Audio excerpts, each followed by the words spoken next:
Right, welcome planetmosh.com at Bloodstock 2017, and we're joined in the sunshine with the guys from over the water from Zhora. So first question, did you come through Holyhead on the ferry? Indeed. It's my neck of the woods. Oh really? Yeah. Oh really? I had the best fish and chip of my life in Holyhead the last Did you? time. Yeah, we played a couple of gigs in England and on the way back, this small little chipper, I had exactly the right amount of pound coins left for a fish and chip with bushy peas. And it had been a long week, and we had a long night in Liverpool. And a long night, a life-changing night in Liverpool. So that fish and chips was well needed. Well, yeah, I mean, the ferry straight from Dublin, it doesn't do Dunleary anymore, does it? No, not really. The Holyhead ones don't. So. I think it's gone, yeah. It's gone, so anyway, there we go. On the way to Dodo. So, you're playing later tonight? Yeah, we're playing at 7:15, the New Blood stage, and it's great the way it worked out for us because we're on 5 minutes after Hatebreed finish. I think the only band we're actually clashing with is Ohms, so hopefully we'll get a bit of traffic, you know. Yeah, of course we will. I was talking before last week when we were setting up interviews, and we did like a must-see list, you know, and your name kept popping up on most of the lists. There must have been a slight €50 a couple of brown envelopes under the table. But it's been, that's good to know. There's a lot of the Irish lads made it over this year. Yeah, we came over on a bus of almost 28 people, was it? Almost 40. Almost 40. Tom, you always embellish the truth, Tom. This is the media, Tom. That So was is Sherbert. Last mistake. But yeah, so a load of people come over. Our friends in Macrooney are playing tomorrow on the New Blood stage. Chatting them tomorrow. Yeah, a couple of people like from Vice and Tent on Slug, they played last year, had a great gig. They came over with us. So it's fantastic. All the guys from Overdrive that have organised the Metal for the Masses. So yeah, there seems to be more Irish people coming over every year, and there's a real buzz about the bands because I think we have a certain. It's a very strong scene. Yeah, it really is. A lot stronger hungry. A lot stronger than you think, and people give it credit for as well. Yeah. You know, it really is. As I said earlier on, in rude health. You know, this is whiny people just kind of go, "There's no band anymore." Well, like, get out of the toilet and go into the pub instead of spend all your money on fags and beer. All other grand. Fags are cool, yeah. Smoking fags is good. I love smoking fags. Well, whenever I'm planning a trip to Dublin, it's always like, who's on at Fib and McGee's? Yeah. You go there, wouldn't you? What a national institution that's it is. I mean, I've become quite fond of the smell of pee, to be honest. It doesn't smell of piss too much anymore. He's done a job on it, But you walk in there, it's just a small room, you think, oh God, is this it? And then you go around the corners, it's huge. Oh, we've had some interesting nights in that place. That's great. It's most interesting is the word. That's a word, alright. So anyway, the album, how long was that in the making, and did it all go to plan? We kind of started writing it 3 years ago altogether, because it's a full concept album, so the story was written first and then you've got to flesh it out in your own brain so you know what the story is in your own head beforehand, and when you've got the picture in your mind, you write lyrics. And were there any times when you sort of regretted doing the sort of cut? Every day. Oh my God! Well, we pushed you, like, we really pushed like the hardest part for me is just the fact that it's taken so long to get to the finished product. So like, when it comes to the parts when you're like mixing and stuff, when you know how it sounds in your head, you're like waiting for someone else to go, okay, now it's done. You're like, finally, let's do something else. So we're releasing it in October, so for us it's going to be like, not that it's stale or old, but we've been at it for a very long time, so it's nice to be writing new stuff too. Back at it again. Sound-wise, you're a pretty hard band to stick in a genre or a pigeonhole or whatever you want to call it. We like that. We had to kind of adopt the moniker of progressive sludge because quite a few people said it. I think sludge is just a word that can encompass many different subgenres. Because sludge, what is sludge? It can be a multitude of things.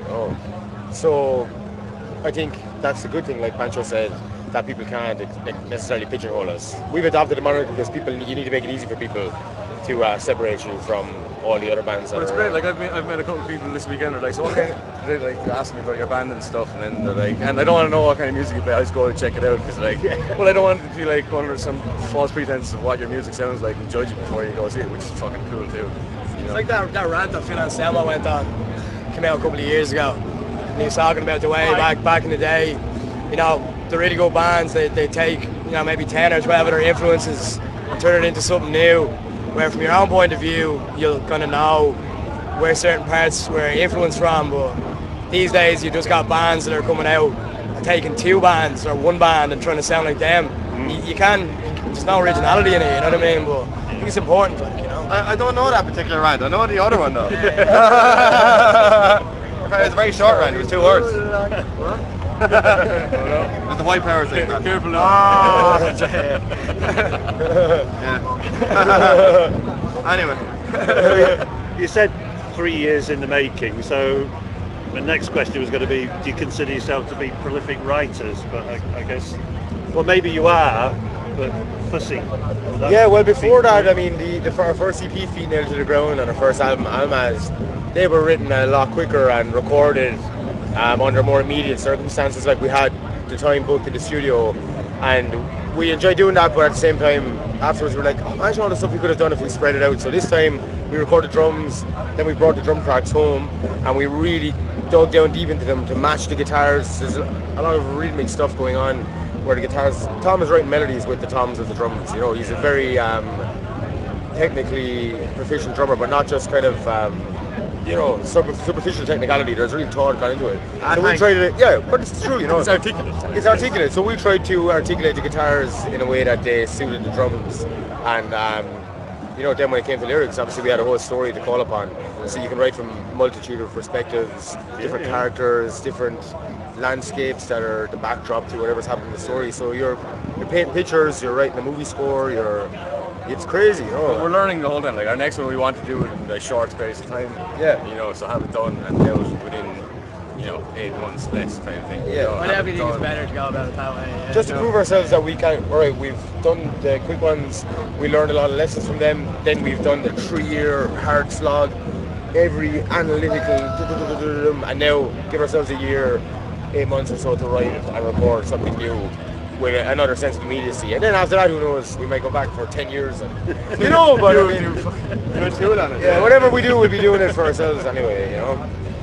When you start in the process of an album, do you have, we need to be 50 minutes, an hour, or does We kind of have those kind of things in mind when you start, but they usually just go out the front of the window anyway. Like, you start off, it's always like, oh, we got this plan, and then someone writes a riff, we go like, well, that's not the plan, but let's go that way anyway. You know.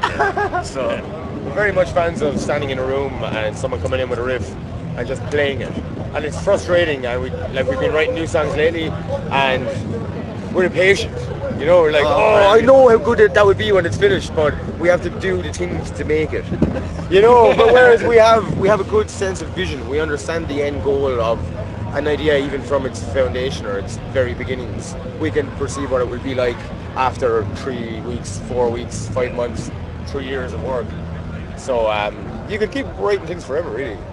But you have to stop yourself and go, okay, let's get on with it. Settle down, buddy. Yeah, head off. So you'll still be pushing the new album after this weekend with more live shows, I think, haven't you? You got a few live shows in October in Ireland, around Dublin, Cork, our hometown Clonmel. Just launching the album, doing a physical release, and then playing Face for Armageddon in Reading in December. Yeah, and then back to Bloodstock next year. We want to do the story as a sludge opera. The announcement later on. Yeah, exactly. Yeah. Shh, you heard it here first. But so that's our plan. Brilliant. I'm sure it'll go very, very well. Yeah. And that's it. Bloodstock's a great springboard, isn't it? Great exposure. Absolutely. You know, so it's our first time in Bloodstock. It's fucking. I've met so many people. It's actually ridiculous. Yeah, doing such a good thing. Such a good thing. Doing God's work. Doing God's work. Brilliant. I guess for everyone listening, check out the band on social media stuff and all that. Do it, Bacardi and Coke, do it. Hey, if people want to hear a new song, they can go to YouTube, I suppose would be the easiest. River Christ. It's the second track off the new album, and it's a humdinger, a real bowl filler. It's got riffs for years. Yeah, heaps of them. Yeah. Yeah, well, I'll have finished doing interviews by the time you're on, so I'll be able to catch the set by orders of Mr. Dempsey. I've got to see you. So Steve Dempsey is the best man. He's the best doctor around. Well, safe trip through Holyhead on the way back. Thank you very much. And we'll see you again soon. Thanks very much, guys. Thank you. Tip.